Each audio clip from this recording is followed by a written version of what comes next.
माँ ने कहा गुरुजी अभी तो बेटा छोटा है, कहाँ से भजन करेगा। माँ ने ही मना कर दिया। थोड़ा बड़ा हुआ, संत ने कहा बेटा अब भजन करो। वो कहता अभी तो स्कूल जाना है, इतनी समझदारी नहीं है, भजन तो बाद में करेंगे। और थोड़ा बड़ा हुआ, स्कूल जाने लगा। फिर गुरुजी ने कहा बेटा अब भजन करो। बोले अभी कहाँ गुरुजी, अभी तो बस पढ़ाई चल रहा है, ज्यादा ध्यान तो पढ़ाई में देना है। फिर थोड़ा और बड़ा हुआ, कॉलेज जाने लगा। गुरुजी अभी हमारे पास समय नहीं, बाद में करेंगे भजन। फिर गुरुजी ने कहा बेटा कॉलेज तो हो गया, अब भजन करो।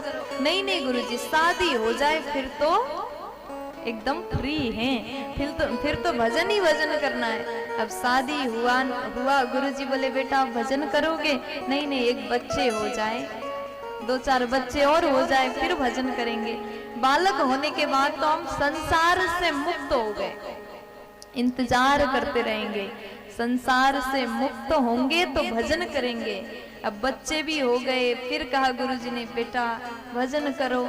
तो कहेंगे कि अभी तो बच्चे छोटे, इसको थोड़ा सा स्कूल जाने लग जाए, अपने हाथ से चलने पैर से चलने लग जाए, फिर उसके बाद में हम बिल्कुल फ्री होंगे, भजन करेंगे। बेटा स्कूल गया तब भी भजन नहीं हुआ। अब फिर सोच आता है कि इसका और बच्चों का शादी और कर दे, फिर तो भजन ही भजन है। अब देखो धीरे धीरे धीरे करके हम मना करते गए, उसके बाद में हम इंतजार कर रहे थे कब सही समय आएगा और सही समय में भजन करेंगे। लेकिन वास्तविक तो ये है कि सही समय कभी आएगा ही नहीं। इसलिए जब समय मिल जाए उसी समय भजन को कर लो। आप अपने काम करिए। भजन का मतलब ये नहीं है कि आप अपने घर को त्याग दो, इसे तपस्या नहीं कहते, इसे भजन नहीं कहते। आप गृहस्थी हैं, खूब अपने घर में रहिए, बच्चों से प्यार करिए, पति से प्यार करो, माता पिता से प्यार करो, अपना जो धर्म है सभी का पालन करो और साथ में भजन भी करो, साथ में भगवान से भी प्यार करो। अगर कहोगे वृद्धावस्था आएगा तब भगवान को पालेंगे, अब हमें ये भी गारंटी नहीं है कि हम वृद्धावस्था देखेंगे कि नहीं देखेंगे। मौत को किसने जाना है, कभी भी आ सकता है। इसलिए भजन करने का कोई सही समय का इंतजार मत करो। अभी समय को आपने बर्बाद किया तो समय आपको बर्बाद कर देगा। प्यार से बोलो। इसलिए हमें समय का ज्ञान होना जरूरी है। समय का ज्ञान मतलब जो हमारे सामने समय है उसको कैसे सदुपयोग करें, उस चीज का भी ज्ञान होना चाहिए। और कौन से समय में क्या करना सही है उस चीज का भी हमें ज्ञान होना चाहिए। एक बार एक राजा थे और राजा ने सोचा कि गुरुजी हिमालय में रह करके तपस्या करते हैं, हमारे घर में आ जाते तो हमारा घर पावन होता। तो उन्होंने गुरुजी को बुलाया। गुरुजी बोले बेटा नहीं नहीं, अभी जो समय है सही नहीं है, अभी बहुत तेज गर्मी है, अभी बहुत तेज गर्मी है, मैं तो हिमालय में हूँ, यहीं पर ठीक हूँ, यहीं तपस्या कर रहा हूँ, मुझे रहने दो। लेकिन राजा थे तो राजा ने कहा कि गुरुजी आपकी हर प्रकार से व्यवस्था हम करेंगे, आपको 1% भी गर्मी नहीं लगेगी, आ जाइएगा, पधारिएगा।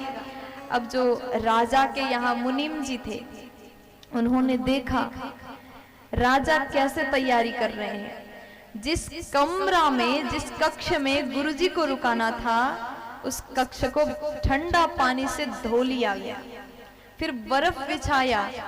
उस जमाने में जो भी व्यवस्था शीतलता के लिए जो भी बन सका राजा ने सब किया। बर्फ बिछाया, ठंडा पानी का व्यवस्था किया, पूरी तरीके से रूम को एकदम ठंडा कर दिया। अब गुरुजी आए, गुरुजी ने देखा वाह कितना सुंदर व्यवस्था, जून के महीने में भी, इतने गर्मी के टाइम में भी आपने ये कक्ष को बिल्कुल ठंडा किया। बहुत खुश हो गए। अब राजा के इस सेवा को देख करके गुरु बड़े खुश हुए और मुनीम जी उस सेवा को देख रहे थे। उन्होंने सोच लिया, प्रण लिया, चाहे कुछ भी हो जाए, भले हम कितना गरीब हो, अपने गुरुजी की सेवा बिल्कुल इसी तरह करेंगे। कर्जा लग जाए लेकिन गुरुजी की सेवा बढ़िया तरीके से, जैसे राजा ने किए उसी तरह हम भी करेंगे। अब गुरुजी तो राजा के यहाँ से चले गए और एक दिन उस मुनिम ने भी अपने गुरु को बुलाया, गुरुजी को बुलाया। गुरुजी जैसे आने लगे तो पूरे कमरे को धो लिया। गुरु ने सोचा कि पवित्रता के हिसाब से कमरा को धो लिया गया, ठंडा पानी से कमरा धो लिया, कक्ष धो लिया गया। गुरुजी कांप रहे हैं, ठंड लग रही है, लेकिन कमरे को धोया, बर्फ बिछाया, बिस्तर में बर्फ रख दिया। फिर उसके बाद गुरुजी बोले कि बेटा ये क्या है? नहीं नहीं गुरुजी, बस आपकी सेवा है, इस सेवा को स्वीकार करें। अब देखो, समय का पहचान नहीं था। राजा के गुरु आए थे जून में और ये मुनिम के गुरुजी आ गए जनवरी में। गुरुजी आ तो गए, सेवा ऐसा किया, उनको रहना मुश्किल हो गया। कहने का मतलब समय का ज्ञान होना जरूरी है। आपने सही समय पर सही काम करना है। जिस प्रकार से समय का सदुपयोग हम करते हैं, अगर हमने समय को अच्छा बनाया तो हमारा जीवन भी समय से अच्छा हो जाता है। प्यार से बोलो, मस्ती में बोल दो ना, मुस्कुरा करके बोल दो ना जी।